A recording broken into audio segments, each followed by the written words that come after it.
Movie की शुरुआत में हम देव नाम के एक आदमी को देखते हैं जो कि जंगल से रेड ओक ट्री को काटकर उनसे खूबसूरत हैंडमेड फर्नीचर्स बनाकर बेचा करता था और उसकी इस काम में हेल्प उसका एक दोस्त जॉन करता था। और हम देखते हैं कि जॉन ही इस पूरी कहानी को नरेट कर रहा होता है। जॉन बताता है देव इस काम से बहुत ज्यादा पैसे तो नहीं कमा पाता था, लेकिन वह जितने भी पैसे कमाता था उससे खुश था। इसके बाद देव अपनी वाइफ हैदर के पास जाता है। देव और हैदर बचपन से ही एक दूसरे से बहुत ज्यादा प्यार करते हैं और यह दोनों हाई स्कूल से एक साथ हैं। देव अपनी वाइफ हैदर से बहुत ज्यादा प्यार करता है और हैदर दिखने में बेहद ही खूबसूरत है और हैदर खुद को किसी प्रिंसेस से कम नहीं समझती और इसके अलावा वह थोड़ी खर्चीली भी है। वह अपने बजट से काफी ज्यादा खर्चा करती है और इस सब के अलावा उसे गोल्ड बहुत ज्यादा पसंद है। पर इस सब के बाद भी देव अपनी वाइफ से बहुत ज्यादा प्यार करता है। वह हैदर से इतना ज्यादा प्यार करता है कि वह उसके लिए किसी भी हद तक जाने के लिए तैयार है। हैदर हमेशा ही मार्केट से काफी ज्यादा महंगी चीजें खरीद कर ले आया करती है, वह भी देव से बिना पूछे। और इसके बाद देव उसकी सभी किस्तों को भरता रहता था बिना उससे आर्गुमेंट किए। इन दोनों की लाइफ एक दूसरे के साथ बहुत प्यार से चल रही होती है, पर एक दिन इनके साथ कुछ ऐसा हो जाता है जिसकी कि इन दोनों ने कभी कल्पना भी नहीं करी होगी। देव रोज की तरह अपने रेगुलर काम पर जा रहा होता है, पर आज उसके फ्रेंड जॉन की तबीयत ठीक न होने के कारण वह उसकी मदद करने के लिए नहीं आ सकता था और आज ही के दिन इन दोनों को एक पार्टी में भी जाना था जिसके लिए हैदर अपनी न्यू ड्रेस को ट्राई कर रही होती है। अब देव को अपने काम के लिए लकड़ियों को सप्लाई करना था तो वह हैदर से उसकी मदद करने के लिए बोलता है और वह उससे बोलता है कि अगर तुम मेरी मदद कर दोगी तो हम जल्दी ही फ्री होकर पार्टी में जा सकते हैं। अब हैदर अपनी इस पार्टी को मिस करने वाली तो नहीं थी, तो वह देव की हेल्प करने के लिए तैयार हो जाती है और इसके बाद यह दोनों लकड़ियाँ काटने के लिए चले जाते हैं। और यहाँ पर हम लोग देखते हैं कि हैदर का काम में बिल्कुल भी मन नहीं होता।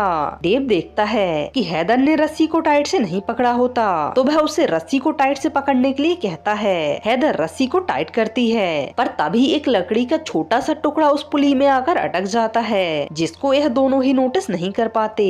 और अब देव लकड़ी को फाइनली काटने वाला था पर उस लकड़ी के टुकड़े के कारण हैदर उस पेड़ को अपोजिट डायरेक्शन में नहीं गिरा पाती और वह पेड़ उल्टा हैदर के ऊपर ही आकर गिर जाता है जिसके कारण हैदर का एक हाथ उस बड़े से पेड़ के नीचे दब जाता है। देव हैदर का हाथ उस पेड़ के नीचे से निकालने की बहुत कोशिश करता है पर वह नहीं कर पाता और मजबूरी में आकर वह अपनी कुल्हाड़ी से हैदर का हाथ ही काट देता है। अब इस एक्सीडेंट के बाद से हैदर बहुत ज्यादा डिप्रेशन में रहने लगी थी। अब जब भी वह अपने आप को आईने में देखती है तो उसे खुद से ही नफरत होने लगी थी और वह पूरी रात रोती रहती है क्योंकि अब वह परफेक्ट नहीं थी और अब ना ही वह अपने टाउन की सबसे ज्यादा खूबसूरत लड़की थी। देव अपनी वाइफ को ऐसे डिप्रेशन में नहीं देख सकता था, इसलिए वह उसके लिए एक दिन एक स्टील का हाथ लाता है पर हैदर उस हाथ को बदसूरत बोलकर उसे लगवाने से मना कर देती है। हैदर का हाथ कटने की वजह से इन दोनों के बीच में बहुत ज्यादा दूरियां आ जाती हैं क्योंकि हैदर का कॉन्फिडेंस अब बिल्कुल ही गिर चुका था। पर देव अपनी वाइफ को ऐसे नहीं देख सकता था, इसलिए वह रात भर बैठकर उसके लिए एक स्टील के हाथ का डिजाइन तैयार करता है जो कि हैदर को बहुत ज्यादा पसंद आता है। लेकिन वह देव से कहती है कि तुम इसे गोल्ड का बनवाना, पर यहाँ पर देव की फाइनेंशियल कंडीशन इतनी अच्छी नहीं होती।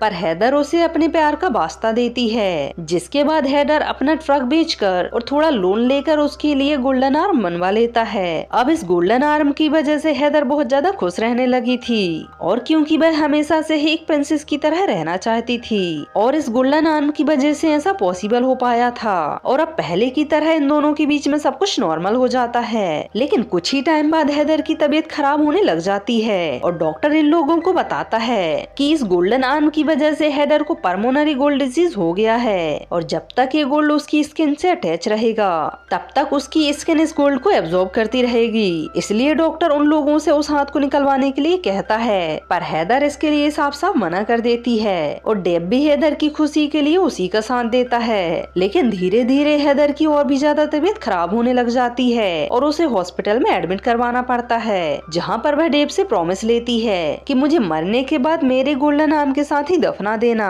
क्योंकि मैं मरने के बाद भी खूबसूरत दिखना चाहती हूँ। और देव भी उससे प्रॉमिस कर देता है और फिर इसके कुछ ही दिनों बाद उसकी मौत हो जाती है और देव उसको अच्छे से तैयार करके उसके गोल्डन आर्म के साथ ही उसको दफना देता है।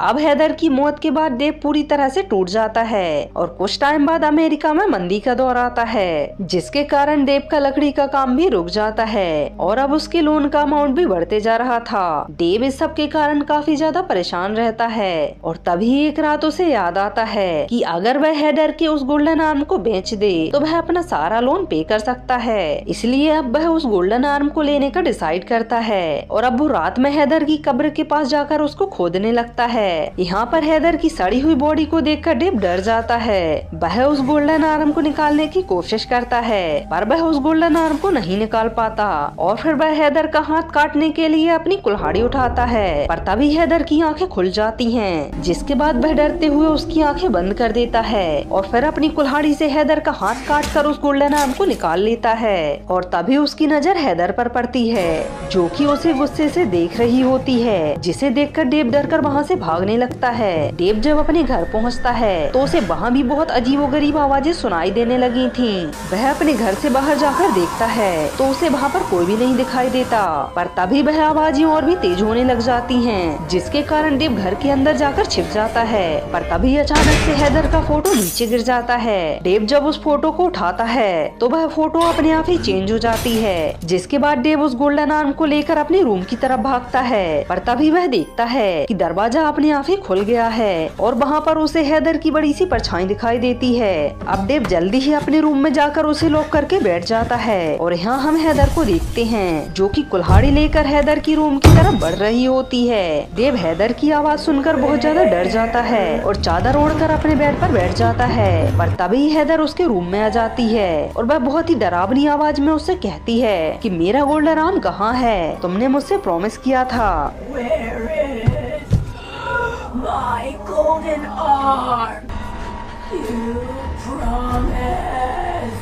अब डेव डरते हुए हेदर को उसका गोल्डन आर्म दे देता है। हेदर गोल्डन आर्म लेते ही वहाँ से चली जाती है और अब सब कुछ बिल्कुल ही नॉर्मल हो जाता है। डेव अब चैन की सांस लेता है पर तभी अचानक से हेदर वहाँ पर आ जाती है और अपनी कुल्हाड़ी से डेव का गला काटकर उसे मार देती है। जिसके बाद सुबह हम लोग देखते हैं कि हेदर देव के साथ उसी के बेड पर सो रही होती है और जॉन बोलता है कि देव को किसने मारा। इस बात का पता पुलिस कभी नहीं लगा पाई, लेकिन सब लोग अच्छे से जानते थे कि देव को किसने मारा। जिसके बाद सभी ने हेदर को उसके गोल्डन आर्म के साथ ही उसकी कब्र में वापस से दफन कर दिया और उसी के बाजू में देव को भी दफना दिया गया। और इसी के साथ इस मूवी का फर्स्ट पार्ट यहीं पर खत्म हो जाता है। अगर आपको यह मूवी पसंद आई हो तो चैनल को लाइक, शेयर एंड सब्सक्राइब करें।